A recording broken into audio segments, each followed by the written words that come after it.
रूस के खिलाफ यूक्रेन की मदद के लिए सामने आया कनाडा, भेज रहा हथियार, आज से रूस बोला रेड लाइन पार न हो। रूस के खिलाफ चल रहे यूक्रेन के संघर्ष में कनाडा ने मदद का हाथ बढ़ाया है। कनाडा के विदेश मंत्री के मुताबिक कनाडा यूक्रेन को हवा से सतह में मार करने वाले रॉकेट और कई वॉरहेड्स की आपूर्ति करेगा। रूस के साथ चल रहे अपने संघर्ष में यूक्रेन को लगातार नाटो देशों की सहायता मिल रही है। नाटो के सदस्य देश कनाडा ने यूक्रेन की सहायता के लिए 80,000 से अधिक हवा से सतह पर मार करने वाले रॉकेटों की आपूर्ति करने की बात कही है। कनाडा की रक्षा मंत्री बिल ब्लेयर ने शुक्रवार को कहा कि कनाडा आने वाले कुछ समय में 80,840 छोटे रॉकेट और साथ ही 1,300 हथियार भेजने की योजना बना रहा है। ये रॉकेट हवा से सतह पर सटीक मार करने में सक्षम हैं। कनाडा ने कुछ महीने पहले जून में ही यूक्रेन को 2,160 इन्हीं छोटे CRV-7 रॉकेटों की पहली खेप देने की घोषणा की थी।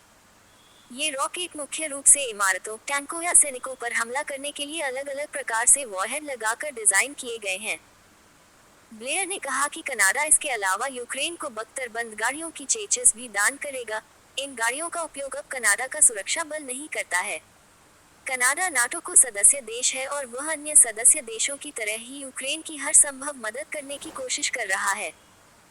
फरवरी 2022 में रूस ने यूक्रेन पर आक्रमण किया, तभी कनाडा ने इस युद्ध में यूक्रेन को करीब $3.3 बिलियन की मदद करने का वादा किया था। इधर जर्मनी में चल रही मीटिंग में अन्य पश्चिमी देश भी यूक्रेन की इस युद्ध में मदद करने के लिए आगे आए हैं। पेंटागन की तरफ से की गई इस मीटिंग में सभी देश अपने अपने हिसाब से यूक्रेन की मदद करने की कोशिश कर रहे हैं। यूक्रेनी राष्ट्रपति जेलेंस्की ने अमेरिका समेत अन्य देशों से अपील की है कि वह उन्हें और अधिक हथियार दे और लंबी दूरी वाली मिसाइलों की आपूर्ति करें, जिससे जल्दी से जल्दी रूस के साथ शांति समझौता हो सके। इस मीटिंग पर रूस के विदेश मंत्री लावरोव की तरफ से पहले ही कह दिया गया था कि यूक्रेन को हथियार सप्लाई करके अमेरिका और पश्चिमी देश पहले ही अपनी सीमा पार कर चुके हैं। वह उसे हथियारों की ओर खेप भेजकर अपनी रेड लाइन पार कर रहे हैं। लावरोव ने कहा कि अमेरिका रूस के प्रति अपनी संयम वाली भावना खोने लगा है। उन्हें समझ लेना चाहिए कि हमारी बर्दाश्त की क्षमता कहां तक है। अगर इसी तरह से वह हथियारों की सप्लाई करते रहे तो ये किसी के लिए अच्छा नहीं होगा। इससे पहले रूसी राष्ट्रपति पुतिन यूक्रेन संघर्ष को खत्म करने के लिए बातचीत के संकेत दे चुके हैं। उनकी तरफ से कहा गया है कि इस मुद्दे पर चीन, ब्राजील और भारत शांति प्रस्ताव की बात को आगे बढ़ा सकते हैं।